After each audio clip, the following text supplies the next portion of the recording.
Good morning બચ્ચા party. બાયોલોજીની અંદર ધોરણ 11નું પ્રથમ પ્રકરણ આપણે રમતા રમતા પૂરું કરી દીધું છે.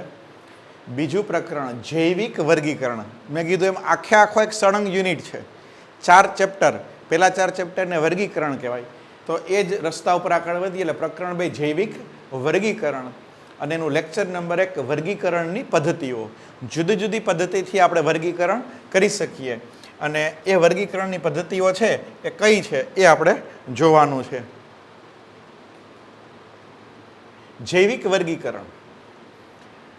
માનવ સંસ્કૃતિનો પ્રારંભ થયો જ્યારથી માનવ સંસ્કૃતિ પહેલાં જંગલી અવસ્થામાં આદિમાનવ હતો અને એમાંથી આધુનિક માનવનું અસ્તિત્વ આવ્યું ત્યારથી સજીવ સૃષ્ટિને વર્ગીકૃત કરવા માટેના પ્રયત્ન થયા. જુદા જુદા વૈજ્ઞાનિકોએ હજારો વર્ષથી આ બધા પ્રયત્નો ચાલુ છે.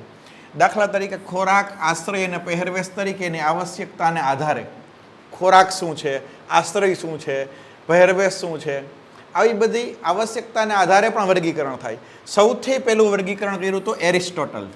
સૌથી પહેલું વર્ગીકરણ કોને કર્યું હતું? એરિસ્ટોટલ. એમાં એના માત્ર બાહ્ય રચનાને આધારે જ, બાહ્ય રચનાકીય આધારોને આધારે, દાખલા તરીકે એને વનસ્પતિના 3 ભાગ પાડ્યા: છોડ, ક્ષુપ અને વૃક્ષ. હર્બ, સર્બ અને ટ્રી. છોડ, ક્ષુપ અને વૃક્ષ. એટલે કે જે એકદમ નાના કદના હોય. દાખલા તરીકે આપણા ઘરે તુલસી હોય તો તુલસીનું વૃક્ષ ના બોલે, આપણે શું કહીએ? તુલસીનો છોડ. બારમાસી હોય તો બારમાસીનો છોડ. ગુલાબનો છોડ, જે નાના નાના જે હોય એને આપણે છોડવા કહીએ. તો છોડ એટલે કે હર્બ. પછી મીડિયમ ઊંચાઈના કે મહાકાય વૃક્ષ નથી, દાખલા તરીકે લીંબુડી. ઘરે લીંબુડી હોય તો એ જે લીંબુડી છે એને ક્ષુપ કહેવાય. એટલે ન છોડ છે ન વૃક્ષ છે, મધ્યમ કદનું, એને ક્ષુપ કહી શકાય, એટલે કે સર્બ. અને લીમડો અને પીપળો અને વડલો અને એ બધું છે એને આપણે શું કહેવાય? વૃક્ષ, એટલે કે ટ્રી કહીએ. તો પહેલું વર્ગીકરણ એરિસ્ટોટલે વનસ્પતિનું કર્યું કે આને છોડ કહેવાય, આને ક્ષુપ કહેવાય અને વૃક્ષ કહેવાય. જે મોટા કદના છે એ બધા વૃક્ષ, નાના કદના છે છોડ, મધ્યમ કક્ષાના છે એ ક્ષુપ. આ વર્ગીકરણ થયું. આ પણ વર્ગીકરણ થયું. પ્રાણીઓને પણ 2 સમૂહમાં વિભાજિત કર્યા કે જેનું રુધિર લાલ રંગનું હોય અને બીજા કે જે રુધિર ધરાવતા નથી. કારણ કે ટ્રાન્સપરન્ટ રુધિર હોય ત્યારે દેખાતું ના હોય, રંગવિહીન પણ રુધિર હોય. જેનું રુધિર, જેમાં હિમોગ્લોબિન ના હોય તો રંગવિહીન પણ રુધિર હોઈ શકે, પાણી જેવું. એટલે આપણે એને બ્લડ કહેતા ના હોય, જે તે સમયે એની ઓળખ ન થઈ હોય. તો પ્રાણીઓના 2 ભાગ પડ્યા, લાલ રુધિર ધરાવે છે અને લાલ રુધિર નથી ધરાવતા. એવી રીતના 2 સમૂહ વિભાજિત કર્યા. તો આ પ્રાથમિક કક્ષાનું વર્ગીકરણ કોને આપ્યું હતું? એરિસ્ટોટલ. સમયની સાથે સાથે સાથે માહિતી વધતી ગઈ અને વૈજ્ઞાનિકોએ છે એ વર્ગીકરણ છે એ બદલાયું. ત્યાર પછી એવું દ્વિસૃષ્ટિ વર્ગીકરણ. દ્વિસૃષ્ટિ એટલે સમગ્ર જીવસૃષ્ટિ, વનસ્પતિ, સૂક્ષ્મજીવો અને પ્રાણીઓ. આ સમગ્ર જીવસૃષ્ટિના 2 ભાગ પડ્યા, એટલે કે 2 સૃષ્ટિ બનાવી.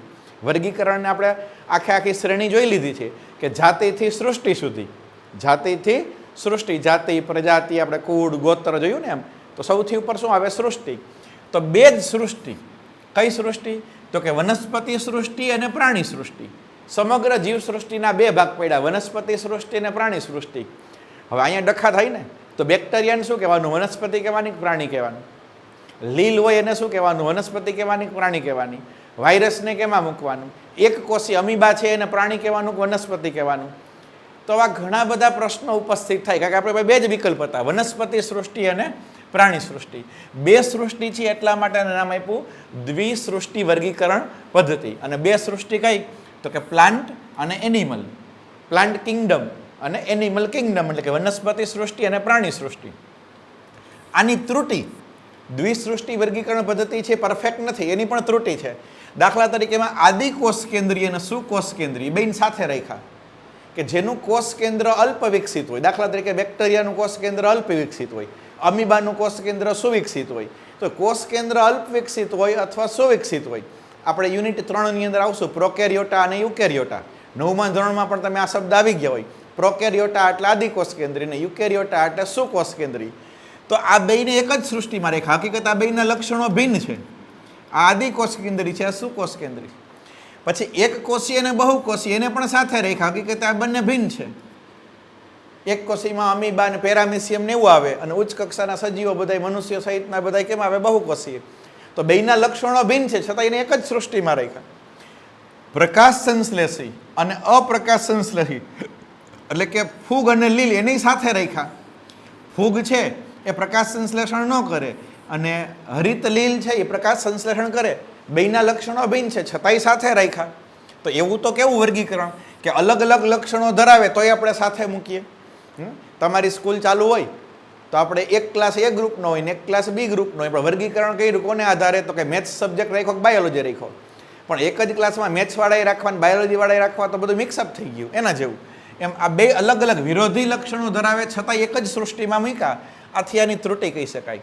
સજીવોનું વનસ્પતિ અને પ્રાણીઓમાં વર્ગીકરણ સહેલાઈથી થઈ ગયું હતું. બે જ ભાગ પૈકી વનસ્પતિ અને પ્રાણી, પણ એમાં નાના મોટા મુદ્દા કે ભાઈ એક કોષીને કેમાં મૂકવા, આદિકોષ કેન્દ્રીને શેમાં મૂકવા, ફૂગને શેમાં, ફૂગને વનસ્પતિ કેવી પ્રાણી કેવી, ફૂગના લક્ષણો વનસ્પતિમાં ના આવે ને પ્રાણીમાં ના આવે તો એને કેવું શું ગમે એકમાં તો મૂકવું પડે ને. તો એ બધી આની ત્રુટિ હતી, એટલે કે દ્વિસૃષ્ટિ વર્ગીકરણ પદ્ધતિ લાંબા સમય માટે અયોગ્ય હતી. સંપૂર્ણ બાહ્યાકાર અભ્યાસ ઉપરાંત બીજા લક્ષણો એટલે કે કોષની રચના કેવી છે, આદિકોષ કેન્દ્રી છે કે સુકોષ કેન્દ્રીય, કોષ દિવાલ શેની બનેલી છે, સેલ્યુલોઝની છે કે કાઇટિનની બનેલી, ફૂગની કોષ દિવાલ કાઇટિનની હોય, બેક્ટેરિયાની કોષ દિવાલ છે એ પેપ્ટાઇડોગ્લાયકેનની બનેલી હોય, પોષણનો પ્રકાર મૃતોપજીવી છે, સ્વાવલંબી છે, પરાવલંબી છે, નૈસર્ગિક નિવાસ સ્થાનો, પછી એની પ્રજનનની પદ્ધતિ અલિંગી પ્રજનન, લિંગી પ્રજનન વગેરે, એનો ઉદ્વિકાસીય સંબંધો, જીવસૃષ્ટિનો ઉદ્વિકાસ કઈ રીતે, આ બધી બાબતોને પણ ધ્યાનમાં લેવી પડે. વર્ગીકરણ કરવું એ સહેલું નથી. ખાલી કહી દીધું કે આ વનસ્પતિના પ્રાણી એમ ન હાલે, તો પ્રાણીઓનું વર્ગીકરણ થાય. જલચર એટલે પાણીમાં રહીએ, સ્થળચર એટલે જમીન ઉપર રહીએ, ખેચર એટલે હવામાં ઉડે. 3 પ્રકારના પ્રાણીઓ હોય, હવામાં ઉડે એ તો કે પક્ષીઓ એટલે કે ખેચર, પાણીમાં રહીએ તો કે જલચર. પાણીની અંદર વેલ છે એ સસ્તનમાં આવે, જમીન ઉપર આપણે સસ્તન પ્રાણી હોય, હવામાં ઉડવામાં સસ્તન આવે, ચામાચીડિયું ઉડે પક્ષી જેમ પણ એ સસ્તનમાં આવે. તો એમ સરળતાથી ન થાય. બીજા બધા લક્ષણો કે બાહ્યાકાર અભ્યાસ ઉપરાંત કોષ રચના, પ્રજનન, એનું નિવાસ સ્થાન, પોષણ કયા પ્રકારનું છે, કોષ દિવાલ શેની બનેલી છે, આ બધા જ મુદ્દા ધ્યાનમાં લઈ, આ બધા જ લક્ષણો ધ્યાનમાં લઈ અને પછી વર્ગીકરણ કરવું પડે. આથી સજીવો માટેની વર્ગીકરણ પદ્ધતિમાં સમયાંતરે ફેરફાર થાય. પેલા એરિસ્ટોટલે તો સાવ હજારો વર્ષ પહેલાં કર્યું હતું એટલે સાવ સાદું વર્ગીકરણ હતું. આ તો ખાલી ઉલ્લેખ કરવા પૂરતો એરિસ્ટોટલનો કર્યો. પણ ત્યાર પછી દ્વિસૃષ્ટિ વર્ગીકરણ આપી, એમ આગળ આગળ ત્રિસૃષ્ટિ વર્ગીકરણ આવે, 4 સૃષ્ટિ વર્ગીકરણ આવે, 5 સૃષ્ટિ વર્ગીકરણ આવે. જેમ જેમ ખબર પડતી ગઈ, જેમ જેમ આ બધા જ મુદ્દાનો અભ્યાસ થતા ગયા, એમ વર્ગીકરણ પદ્ધતિની અંદર આપણે ફેરફાર કરવો પડ્યો છે. ત્રિક્ષેત્રીય વર્ગીકરણ, જો એક ક્ષેત્ર છે એને ડોમાઇન કહેવાય. ક્ષેત્ર એટલે ડોમાઇન. આમાં કંઈ સૃષ્ટિની વાત નથી. ત્રિક્ષેત્ર એટલે 3 ડોમાઇન. અને ત્રિક્ષેત્રીય વર્ગીકરણ કોને આપી હતી? કાર્લ હુજ નામના વૈજ્ઞાનિકે ત્રિક્ષેત્રીય વર્ગીકરણ પદ્ધતિ આપવામાં આવી છે. એમાં સૃષ્ટિ મોનેરાને 2 ક્ષેત્રમાં એટલે એને 3 આપ્યા. આર્કિયા ડોમાઇન, જો સૃષ્ટિ નહીં, ત્રિક્ષેત્રીય, તો 3 ક્ષેત્રમાં આર્કિયા ડોમાઇન, બેક્ટેરિયા ડોમાઇન અને eukarya domain. Archaea, bacteria, eukarya 3 ક્ષેત્ર થયા એટલે એને ત્રિક્ષેત્રીય વર્ગીકરણ કહેવાય. આર્કિયાની અંદર આર્કી બેક્ટેરિયાનો સમાવેશ થાય. સૃષ્ટિ કઈ આવી? આર્કી બેક્ટેરિયા. આ સૃષ્ટિ આર્કી બેક્ટેરિયા. બેક્ટેરિયા એટલે મોનેરા સૃષ્ટિ આવી. બેક્ટેરિયા એટલે મોનેરા સૃષ્ટિ. એટલે જો બેક્ટેરિયા જુદા, આર્કી બેક્ટેરિયા જુદા અને સત્ય બેક્ટેરિયા જુદા, 2 પ્રકારના બેક્ટેરિયા હોય. અને યુકેરિયામાં પ્રોટિસ્ટા એટલે એકકોષી, પછી માઇકોટા એટલે ફૂગ, વનસ્પતિ અને પ્રાણી એટલે 4 સૃષ્ટિ થઈ. અહીંયા જુઓ ટોટલ 6 સૃષ્ટિ થઈ. પ્રાણી સૃષ્ટિ, વનસ્પતિ સૃષ્ટિ, ફૂગ સૃષ્ટિ, પ્રોટિસ્ટા એટલે એક કોષી, અમીબા પેરામિસિયમ, જે એક જ કોષના બનેલા હોય, જેનું શરીર એક જ કોષનું બનેલું હોય, પ્રોટિસ્ટા. મોનેરા એટલે આદિકોષ કેન્દ્રી, મોનેરા એટલે આદિકોષ કેન્દ્રી. અને આર્કી બેક્ટેરિયાનો સમાવેશ અલગ કર્યો. તો આને સૃષ્ટિ, આ બીજી સૃષ્ટિ, ત્રીજી, ચોથી, પાંચમી ને 6 સૃષ્ટિ. પણ એના જે ડોમાઇન એટલે કે સુપર કિંગડમ કહેવાય એને. આપણે સૃષ્ટિથી ઉપરનો વર્ગ કયો આવ્યો? કક્ષા કઈ આવી? સૃષ્ટિથી ઉપરની કક્ષા, તો કે એને ડોમાઇન અથવા સુપર કિંગડમ કહેવાય. કિંગડમ એની ઉપર એટલે સુપર કિંગડમ. તો 3 ડોમાઇન થયા, આર્કિયા, બેક્ટેરિયા, યુકેરિયા, 3 ડોમાઇન. અને એ 3ની નીચેનું સ્ટેપ, એના પછીનું પગથિયું એટલે પછીની કક્ષા એટલે સૃષ્ટિ. આર્કી બેક્ટેરિયા સૃષ્ટિ, મોનેરા સૃષ્ટિ, પ્રોટિસ્ટા સૃષ્ટિ, માઇકોટા એટલે ફૂગ સૃષ્ટિ, વનસ્પતિ સૃષ્ટિ અને પ્રાણી સૃષ્ટિ. એટલે આમાં પ્યોર વનસ્પતિ જ આવે, આમાં પ્યોર પ્રાણી જ આવે. ફૂગ અલગ કરી દીધી, એક કોષી સજીવો અલગ કરી દીધા, આદિકોષ કેન્દ્રી સજીવો અલગ કરી દીધા, એટલે બધું અલગ કરી નાખ્યું. દ્વિસૃષ્ટિમાં બધું ખીચડો હતું, ભેગું હતું. આર્કી બેક્ટેરિયા જૂનામાં જૂના જીવંત જીવાશ્મી છે. અશ્મિઓ જૂનામાં જૂના, પૃથ્વીનો ઉદ્ભવ થયો ત્યારથી આપણે સંશોધન કરીએ તો સૌથી જૂનામાં જૂના જો કોઈ અશ્મિઓ હોય, અશ્મિ, જીવાશ્મિ, ફોસિલ્સ, તો એ આર્કી બેક્ટેરિયા કહી શકાય.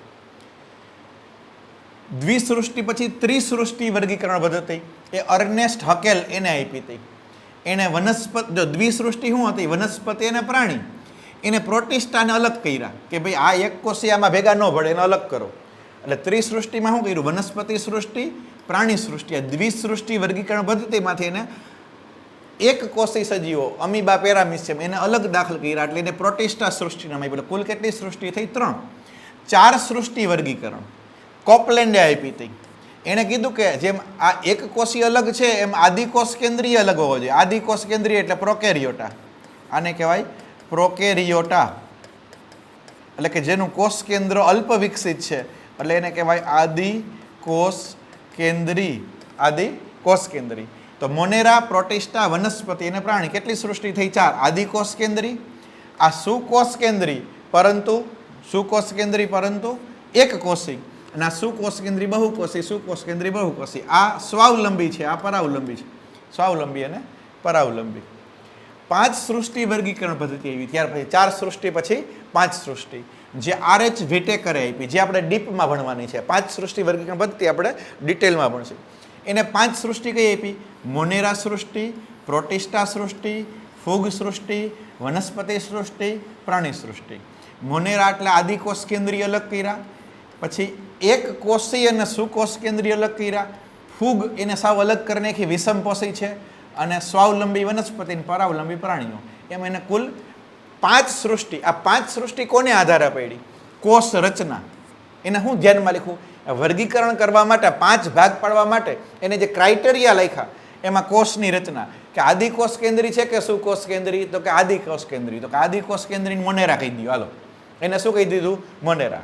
પછી એનું આયોજન, એક કોષી છે કે બહુકોષી, તો કે એક કોષી, તો એને પ્રોટિસ્ટા કહી દો. એને શું કીધું? પ્રોટિસ્ટા. પછી પોષણની પદ્ધતિ, તો કે વિષમપોષી છે, સ્વાવલંબી છે કે પરાવલંબી છે.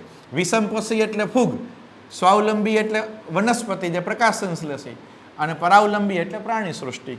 અને પ્રજનન અને જાતિ વિકાસના સંબંધો, આ 2 મુદ્દા પણ એમાં ધ્યાન લીધા કે એમાં પ્રજનન કઈ રીતે થાય. કુલ આ 5 મુદ્દા ઉપર આધારિત 5 સૃષ્ટિ વર્ગીકરણ પદ્ધતિ વિટેકરે આપેલી. કોને આપેલી હતી? વિટેકરે. જો એને પહેલા સજીવ સૃષ્ટિમાં જોયું કે જેટલા સજીવ આદિકોષ કેન્દ્રી છે, એટલે કે પ્રોકેરિયોટા છે, એને નામ આપ્યું મોનેરા સૃષ્ટિ. બાકીના બધા વૈધા. એને શું કર્યું? પૃથ્વી ઉપર જેટલા પણ જીવ છે, સજીવ છે, એમાંથી જેનું આદિકોષ કેન્દ્ર એટલે કે પ્રોકેરિયોટા છે, એ બધાને એને મોનેરા નામ આપ્યું. પછી જે યુકેરિયોટા હતા, એટલે કે જેમાં કોષ કેન્દ્ર સુવિકસિત હતું. કોષ કેન્દ્ર કેવું હતું? સુવિકસિત. એમાં પાછો પ્રશ્ન પૂછ્યો, એક કોષી છે કે બહુકોષી છે? તો જે એક કોષી એટલે યુકેરિયોટા અને એક કોષી હોય એ બધાને કહેવાય પ્રોટિસ્ટા. એ સૃષ્ટિનું નામ શું આપ્યું? પ્રોટિસ્ટા. જે બહુકોષી છે, એ બહુકોષીમાંથી જે ઉત્પાદકો એટલે કે પ્રકાશ સંશ્લેષી છે, સ્વાવલંબી છે, પ્રકાશ સંશ્લેષણ કરે, એને વનસ્પતિ સૃષ્ટિ નામ આપ્યું. જે વિઘટનનું કાર્ય કરે, સડવાનું, વિઘટન કરે, મૃતદેહોનો સડવાનું કાર્ય, પરાવલંબી છે, અવચૂષણનું કાર્ય કરે, એને ફૂગ નામ આપ્યું સૃષ્ટિ. અને જે ઉપભોગી છે, પરાવલંબી છે, અવશોષણ કરે, એને પ્રાણી સૃષ્ટિ નામ આપ્યું. તો સૌ પ્રથમ સજીવો, એમાં પ્રશ્ન પૂછ્યો કે ભાઈ આદિકોષ કેન્દ્રી કે સુકોષ કેન્દ્રી? કપલેટ 2 કીધું, આદિકોષ કેન્દ્રી કે સુકોષ કેન્દ્રી. જવાબ મળ્યો એક, લીડ કહેવાય એને, આદિકોષ કેન્દ્રી. આદિકોષ કેન્દ્રી એટલે મોનેરા. હવે બાકી વૈધા, એમાં પાછો પ્રશ્ન પૂછ્યો કે યુકેરિયોટા છે, એક કોષી છે કે બહુકોષી? 2, એટલે કપલેટ. એક કોષી કે બહુકોષી? તો કે એક કોષી છે, તો કે એક કોષી હોય એટલે પ્રોટિસ્ટા કહેવાય. હવે જે બહુકોષી છે એ ઉત્પાદકો છે, તો કે વનસ્પતિ હોય, વિઘટકો છે, તો કે ફૂગ હોય, અને ઉપભોગી છે, તો કે પ્રાણી હોય. આ વર્ગીકરણની કી આ રીતે ઉપયોગમાં આવે. પહેલાની વર્ગીકરણ પદ્ધતિમાં બેક્ટેરિયા, નીલહરિત લીલ, ફૂગ, મોસ એટલે કે શેવાળ, દ્વિઅંગી, ત્રિઅંગી, અનાવૃત બીજધારી, આવૃત બીજધારી, આ બધું ભેગું હતું. દ્વિસૃષ્ટિ વર્ગીકરણ પદ્ધતિમાં વનસ્પતિમાં એકાંગી, દ્વિઅંગી, બેક્ટેરિયાની વનસ્પતિ કીધી, ફૂગની વનસ્પતિ કીધી હતી. દ્વિઅંગીમાં આમાં એ બધું નોખું કરી નાખ્યું. આમાં સમાવેશ બધા જ સજીવોની સમાનતા હતી, એટલે એમના કોષોની ફરતે કોષ દિવાલ ધરાવતા. જેમાં કોષ દિવાલ હોય એ બધાને એને શું કીધું હતું? જેમાં કોષ દિવાલ હોય એ બધાને શું કીધું હતું? વનસ્પતિ. તો બેક્ટેરિયામાં કોષ દિવાલ હોય તો બેક્ટેરિયાની વનસ્પતિ કીધી હતી. દ્વિસૃષ્ટિમાં વાત કરું, દ્વિસૃષ્ટિમાં. પણ કોષ દિવાલ અલગ અલગ હોય ને, બેક્ટેરિયામાં પેપ્ટાઇડોગ્લાઇકેનની હોય, વનસ્પતિમાં સેલ્યુલોઝની હોય, ફૂગમાં કાઇટિનની કોષ દિવાલ હોય. એને કોષ દિવાલ છે એટલે વનસ્પતિ, કોષ દિવાલ નથી એટલે પ્રાણી. બસ બે ભાગ પડ્યા હતા. પણ કોષ દિવાલને આધારે વનસ્પતિમાં સેલ્યુલોઝની કોષ દિવાલ હોય, આમાં કાઇટિનની કોષ દિવાલ હોય, આમાં કોષ દિવાલ ના હોય તો બધી અલગ પડે. આ સિવાય આદિકોષ કેન્દ્રીય બેક્ટેરિયા અને નીલહરિત લીલને બીજા સમૂહ એટલે કે સુકોષ કેન્દ્રીય હતા તેમની સાથે લાવે છે. એટલે કે આદિકોષ કેન્દ્રીય એટલે પ્રોકેરિયોટા બેક્ટેરિયા, નીલહરિત લીલ એટલે આદિકોષ કેન્દ્રીય લીલ, સુકોષ કેન્દ્રીય લીલ બધું ભેગું મૂક્યું હતું વનસ્પતિ સૃષ્ટિ હેઠળ. એટલે આ પણ ખોટું હતું દ્વિસૃષ્ટિ વર્ગીકરણમાં. પછી ક્લેમિડોમોનાસ છે એક કોષી છે અને સ્પાઇરોગૈરા બહુકોષી છે. આ બંને પણ એને વનસ્પતિમાં લીલમાં સાથે મૂક્યા હતા. આ પણ ખોટું કહેવાય. ક્લેમિડોમોનાસ એક કોષી છે, સ્પાઇરોગૈરા બહુકોષી છે, તો બેયને સાથે મૂક્યા હતા. દ્વિસૃષ્ટિ વર્ગીકરણ આ જે મુદ્દા છે એ કોના છે? દ્વિસૃષ્ટિ વર્ગીકરણમાં, કે એમાં આવી ભૂલ હતી. એ ભૂલ હતી એટલે આપણે સુધારીને 5 સૃષ્ટિ કરી. આવું વર્ગીકરણ છે એ ફૂગ અને લીલ બંનેનો તફાવત સ્પષ્ટ કરતું નહોતું. એમાં લીલ અને ફૂગને સાથે રાખી હતી, આમાં આપણે અલગ રાખી. જો આ વનસ્પતિ, આ ફૂગ, આમાં લીલ આવે તો લીલ અને ફૂગ અલગ થઈ ગયું, બહુકોષી લીલ. પછી કોષ દિવાલનું બંધારણમાં પણ તફાવત હોય. આની કોષ દિવાલ, વનસ્પતિની કોષ દિવાલ સેલ્યુલોઝની બનેલી હોય. શેની બનેલી હોય? સેલ્યુલોઝ. આની કોષ દિવાલ કાઇટિનની બનેલી હોય. આની કોષ દિવાલ શેની બનેલી હોય? કાઇટિનની. તો આ બધી જ કાઇટિન છે કોષ દિવાલમાં, સેલ્યુલોઝ છે વનસ્પતિમાં. તો એને આધારે આપણે 5 સૃષ્ટિ વર્ગીકરણ છે. આમ આપણે 5 સૃષ્ટિ વર્ગીકરણમાં ફૂગ એને અલગ સૃષ્ટિ આપી, મોનેરાને અલગ સૃષ્ટિ આપી અને પ્રોટિસ્ટાને અલગ સૃષ્ટિ આપી. બે તો હતી જ. કઈ બે સૃષ્ટિ હતી? વનસ્પતિ સૃષ્ટિ, પ્રાણી સૃષ્ટિ, દ્વિસૃષ્ટિ. આપણે 3 નવી સૃષ્ટિ આપી. આદિકોષ કેન્દ્રીય હતા એને શું કીધું? મોનેરા. જેટલા પણ આદિકોષ કેન્દ્રીય હતા, આદિકોષ કેન્દ્રીય એને મોનેરા કીધું. જેટલા પણ એક કોષીય અને સુકોષ કેન્દ્રીય હતા એ બધા પ્રોટિસ્ટા કીધું. અને ફૂગને પણ અલગ સૃષ્ટિ આપી. આ કોને આપ્યું હતું વર્ગીકરણ? 5 સૃષ્ટિ વર્ગીકરણ વિટેકરે. 5 સૃષ્ટિમાં મોનેરા, પ્રોટિસ્ટા, ફૂગ, વનસ્પતિ અને પ્રાણી થઈ ગઈ 5 સૃષ્ટિ. મોનેરામાં કોષ કયા પ્રકારના હોય? તો કે આદિકોષ કેન્દ્ર. આ બધાયમાં કેવા હોય? સુકોષ કેન્દ્ર, સુકોષ કેન્દ્ર, સુકોષ કેન્દ્ર, સુકોષ કેન્દ્ર. એટલે આ પ્રોકેરિયોટા. પછી યુકેરિયોટા, યુકેરિયોટા, યુકેરિયોટા, યુકેરિયોટા. કોષ દિવાલ, આમાં પોલિસેકેરાઇડ અને એમિનો એસિડની બનેલી હોય. આમાં કેટલાકમાં હાજર, કેટલાકમાં ગેરહાજર. આમાં કાઇટિનની બનેલી હોય. શેની બનેલી હોય? કાઇટિનની. આમાં સેલ્યુલોઝની બનેલી હોય. આમાં કોષ દિવાલ હોય જ નહીં. કોષ દિવાલ છે એમાં હોતી નથી.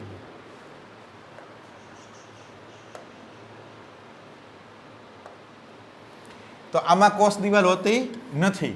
આમાં સેલ્યુલોઝની કોષ દિવાલ, આમાં કાઇટિનની કોષ દિવાલ, આમાં કેટલાકમાં હાજર, કેટલાકમાં ગેરહાજર, અને આમાં પોલિસેકેરાઇડ અને એમિનો એસિડની. આ પ્રોકેરિયોટા. આ બધા જ કેમાં આવશે? યુકેરિયોટામાં આવશે.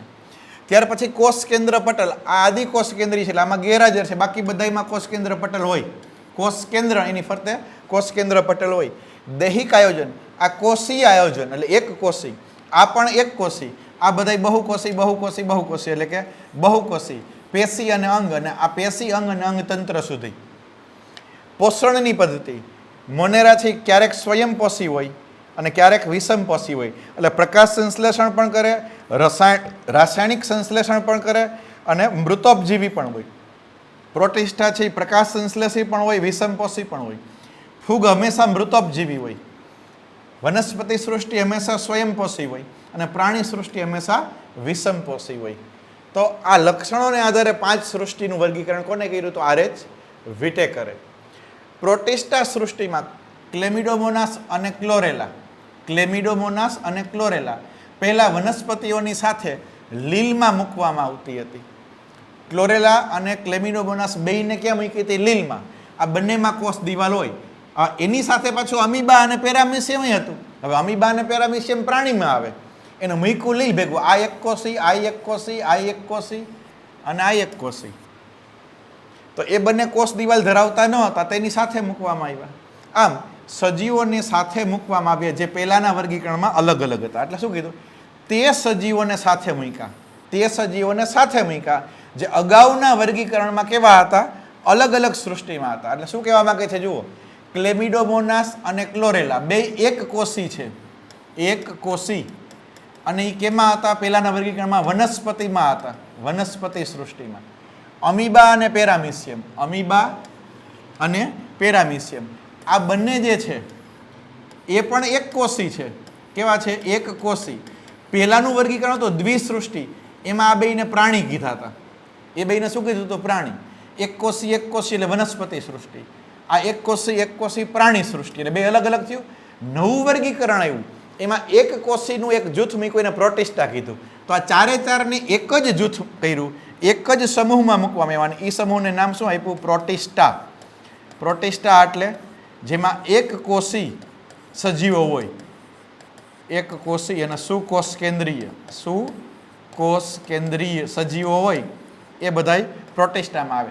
તો આ ચારે ચારને ભેગા કરી દીધા, એટલે પેલા અલગ હતા, હવે કેવા થઈ ગયા? ભેગા થઈ ગયા. આમ વર્ગીકરણના માપદંડો બદલાયા કરે, સમયની સાથે નવું નવું રિસર્ચ થાય એટલે વર્ગીકરણ છે એના ધારા ધોરણો અને માપદંડ છે બદલાઈ જાય એમ કહી શકાય.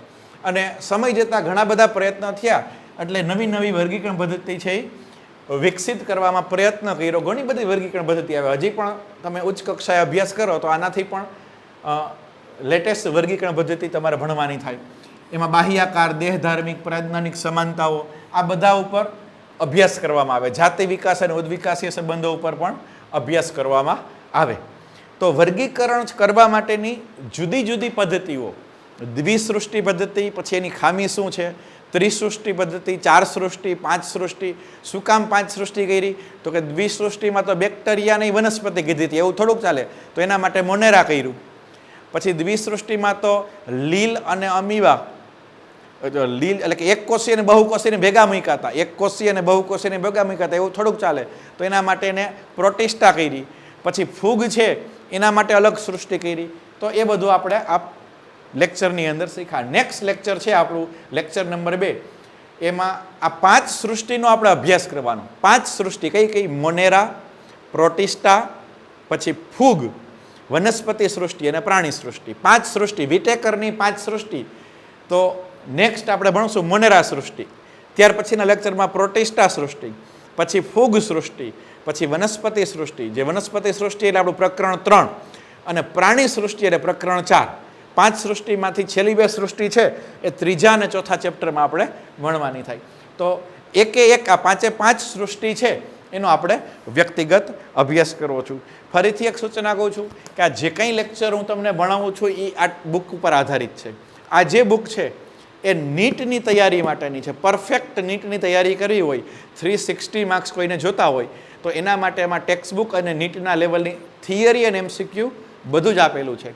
કોઈ વ્યક્તિ આ બુક લેવા માગતું હોય તો એને ઓનલાઈન ઘરે બેઠા એમેઝોન ઉપરથી સર્ચ કરો એટલે મળી જશે.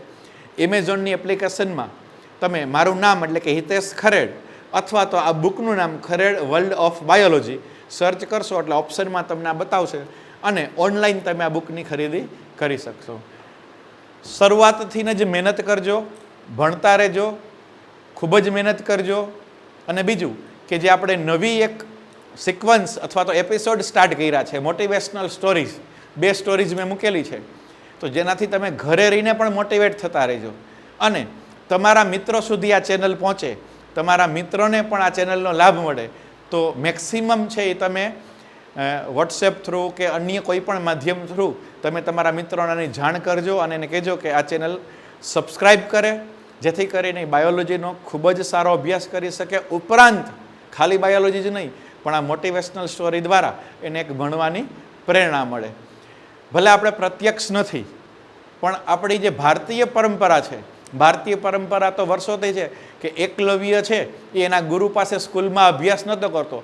ભારત વર્ષના ઇતિહાસમાં સૌ પ્રથમ ઓનલાઈન અથવા તો ડિસ્ટન્સ લર્નિંગ કોને કર્યું હતું? તો કે એકલવ્યએ. એકલવ્ય સ્કૂલમાં નહોતો, એની ઘરે રહીને એકલો અભ્યાસ કરતો અને બાણા વિદ્યા શીખતો હતો. તો એ વખતે સ્કૂલ એટલે કે ગુરુ અને સ્કૂલથી દૂર રહીને, શાળાથી ગુરુકુળથી દૂર રહી અને એકલવ્યએ અભ્યાસ કર્યો હતો. તો આપણી તો પરંપરા છે કે સ્કૂલ અને શિક્ષકોથી દૂર રહીને પણ તમે એકલવ્ય બની શકો અને એકલવ્યની જેમ તમે મહેનત કરો, એવી જ એક આશા સાથે નેક્સ્ટ લેક્ચરમાં પાછા મળીશું. Best of luck. Have a nice day.